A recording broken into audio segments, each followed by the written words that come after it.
இந்த செய்தியை உங்களுக்காக வழங்குவது அருண் மசாலா. 1983 ஆண்டிலிருந்து தரத்துடன் தன்மை மாறாத அறுசுவை சமையலுக்கான அருண் மசாலா.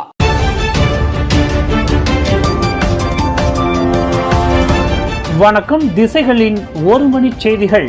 இணைய பகடிவதை புரிந்த ஷாலினிக்கு 100 வெள்ளி அபராதம். நீதிமன்றத்தின் தீர்ப்பில் ஈஷாவின் தாயார் கடும் அதிருப்தி. டிக்டாக்கில் ஈஷா என்ற பெயரில் பிரபலமாக இருந்து வந்த 29 வயது ராஜேஸ்வரி எனும் பெண் இணைய பகடிவதையால் தற்கொலை செய்து கொண்ட விவகாரம்.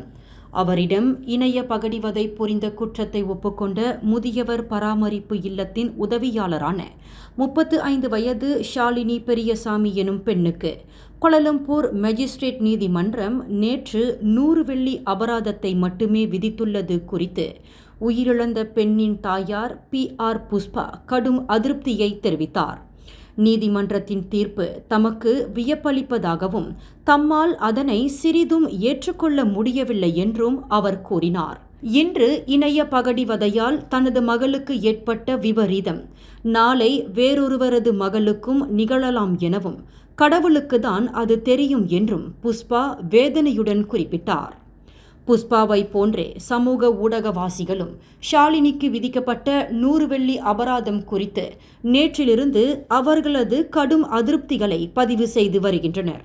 இவ்வேளையில் ஷாலினிக்கு வழங்கப்பட்ட தீர்ப்பை தொடர்ந்து அனைவரது பார்வையும் தற்போது ஈஷாவுக்கு மறுட்டல் விடுத்திருந்த மற்றொரு நபரான 44 வயது B சதீஷ்குமார் எனும் ஆடவரின் பக்கம் திரும்பியுள்ளது. நேற்று செஷன்ஸ் நீதிமன்றத்தில் முன்னிலைப்படுத்தப்பட்ட அவர் டிக்டாக்கில் டுலால் பிரதர்ஸ் எனும் கணக்கில் ஈஷாவுக்கு எதிராக ஆபாசம் மற்றும் தகாத வார்த்தைகளை உபயோகித்ததாக முன்வைக்கப்பட்ட முதல் குற்றச்சாட்டை ஒப்புக்கொண்டார்.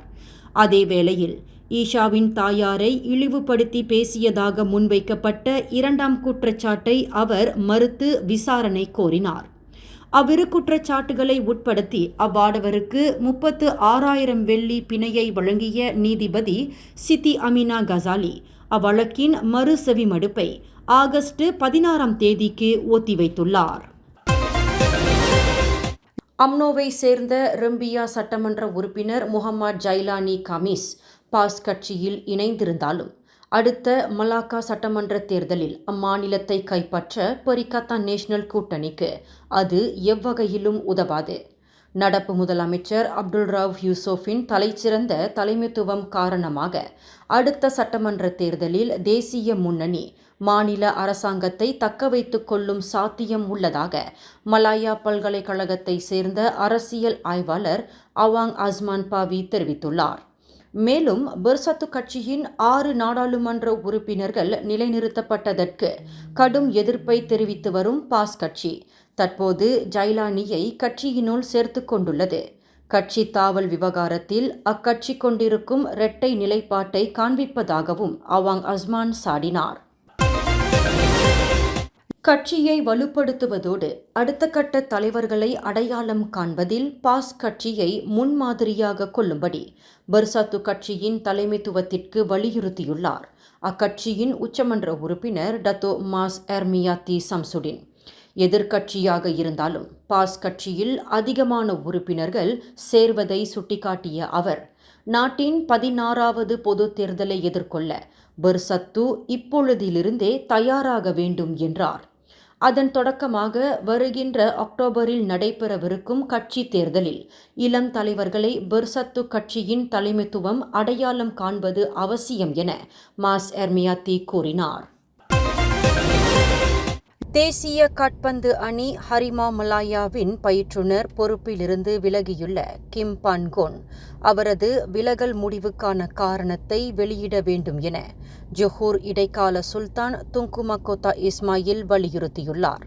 தென்கொரியாவை சேர்ந்த பயிற்றுனரான பான்கோன் நேற்று நடைபெற்ற செய்தியாளர்கள் சந்திப்பில் ஹரிமா மலாயா அணியின் பயிற்றுனர் பொறுப்பிலிருந்து தாம் விலகும் முடிவை எடுத்ததற்கான காரணத்தை கூற முடியாது என்றும் கூறினால் ஆபத்து உள்ளது என்றும் கூறியிருந்தார். அத்துடன் தமது அம்முடிவுக்கான காரணத்தை மலேசிய காற்பந்து சங்கம் FAM-இன் தலைவர் டத்தோ ஹமீடின் முகமது அமீன் அறிவார் என பன்கோன் கூறியிருந்த நிலையில் ஜொஹூர் டருல் தட்ஸீம் JDT அணியின் உரிமையாளருமான துங்கு மக்கோத்தா இஸ்மாயில் அந்த வேண்டுதலை விடுத்தார். மலேசிய ஏர்லைன்ஸுக்கு சொந்தமான MH17 விமானம் கிழக்கு யுக்ரைனில் சுட்டு வீழ்த்தப்பட்டு இன்றுடன் 10 ஆண்டுகள் நிறைவடைகின்றது.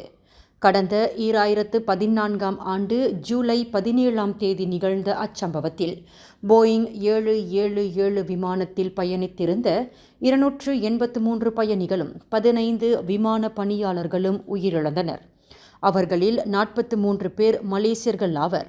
எஞ்சியவர்கள் நெதர்லாந்து, ஆஸ்திரேலியா, பிரிட்டன் உள்ளிட்ட நாடுகளை சேர்ந்தவர்கள் ஆவர். சுட்டு வீழ்த்தப்பட்ட விமானத்தில் பலியானவர்களில் ஆக அதிகமாக 198 நெதர்லாந்து பயணிகள் உயிரிழந்துள்ளனர். இறந்தவர்கள் அனைவருக்கும் நீதியை பெற்றுத்தரும் நோக்கில் சிவில் மற்றும் குற்றவியல் வழக்குகள் தொடுக்கப்பட்டுள்ளன. வழக்குகளின் விசாரணைக்காக மத்திய நெதர்லாந்தில் உள்ள கிளீட்ஸ் ரீஜன் இராணுவ தளத்தில் விபத்துக்குள்ளான விமானத்திலிருந்து கிடைத்த பாகங்களை கொண்டு மாதிரி விமானம் அமைக்கப்பட்டுள்ளது குறிப்பிடத்தக்கது. செலாங்கூர் ஹுலு செலாங்கூர் கம்போங் ஸ்ரீ கிளேடாங்கில் உள்ள தோட்டம் ஒன்றில் நேற்று முன்தினம் 25 வயது நூர்ஃபாரா கர்தினி அப்துல்லா எனும் இளம்பெண் சடலமாக மீட்கப்பட்ட சம்பவம். அப்பெண்ணின் மார்பு மற்றும் முகம் ஆகிய பகுதிகள் அழுகியிருந்ததால் அவரது மரணத்திற்கான காரணம் இன்னும் கண்டறியப்படவில்லை என செலாங்கூர் போலீஸ் தலைவர் டத்தோ ஹுசேன் ஒமார் கான் தெரிவித்துள்ளார். சடலத்திலிருந்து எடுக்கப்பட்ட உயிரியல் மாதிரிகளின் ஆய்வக முடிவு சுங்கைபுலோ மருத்துவமனையின் தடயவியல் நிபுணத்துவ தரப்புக்கு கிடைத்த பின்னரே அது தெரியவரும் என்றார் அவர். நூர்ஃபாரா கர்தினியின் கொலை தொடர்பான விசாரணைக்காக 7 நாட்கள் தடுத்து வைக்கப்பட்டுள்ள அவரது காதலரும் போலீஸ் உறுப்பினருமான 26 வயது ஆடவரின் டொயோட்டா வகை வாகனம் பறிமுதல் செய்யப்பட்டுள்ளதை ஹுசேன் உறுதிப்படுத்தினார். திரங்கானு FC செலாங்கூர் FC இடையிலான FA கிண்ண அரையிறுதி காற்பந்தாட்டத்தை கண்காணிக்க மொத்தம் 351 போலீஸ் உறுப்பினர்கள் பணிக்கு அமர்த்தப்பட உள்ளனர். வருகின்ற வெள்ளிக்கிழமை திரங்கானுவில் உள்ள சுல்தான் மீசான் ஜைனால் அபிடின் அரங்கில் நடைபெறும் அவ்வாட்டத்தின் போது அரங்கின் நுழைவாயலிலும் உள்ளேயும் பாதுகாப்புகள் பலப்படுத்தப்பட்டிருப்பதாக குவால திரங்கானு மாவட்ட போலீஸ் தலைவர் ACP அஸ்லி தெரிவித்தார். இதர தரப்பினரை சினமூட்டக்கூடிய பதாகைகள், பட்டாசுகள், கூர்மையான ஆயுதம் என தடை செய்யப்பட்ட பொருட்களை காற்பந்து ரசிகர்கள் அரங்கினுள் கொண்டுவர தடை விதிக்கப்பட்டுள்ளதாகவும் அஸ்லி கூறினார். சிங்கப்பூருக்கு தருவிக்கப்படும் சுத்திகரிக்கப்படாத நீர் விநியோகம் குறித்த அனைத்து உடன்படிக்கைகளையும் அரசாங்கம் மறு ஆய்வு செய்ய உள்ளதாக துணை பிரதமர் டத்தோ சரி ஃபடிலா யூசுப் தெரிவித்தார். கடந்த 1962ஆம் ஆண்டிலிருந்து சிங்கப்பூருக்கு தருவிக்கப்படும் ஒவ்வொரு 1000 கேலன் நீருக்கும் மலேசிய மதிப்பில் 3 காசு மட்டுமே நிர்ணயிக்கப்பட்டு வந்துள்ளதை எரிசக்தி மாற்றம் மற்றும் நீர் உருமாற்ற அமைச்சருமான ஃபடிலா சுட்டிக்காட்டினார். முன்னாள் பிரதமர் டாக்டர் மகாதீர் முகமது காலத்திலிருந்து அந்த உடன்படிக்கைகள் இருந்து வரும் நிலையில் அவற்றிற்கு உதவித்தொகை வழங்கப்பட்டுள்ளதா இல்லையா என்பது குறித்து நடப்பு அரசாங்கம் ஆராய உள்ளது என்றார் அவர்.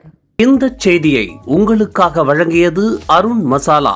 1983ஆம் ஆண்டிலிருந்து தரத்துடன் தன்மை மாறாத அறுசுவை சமையலுக்கு அருண் மசாலா.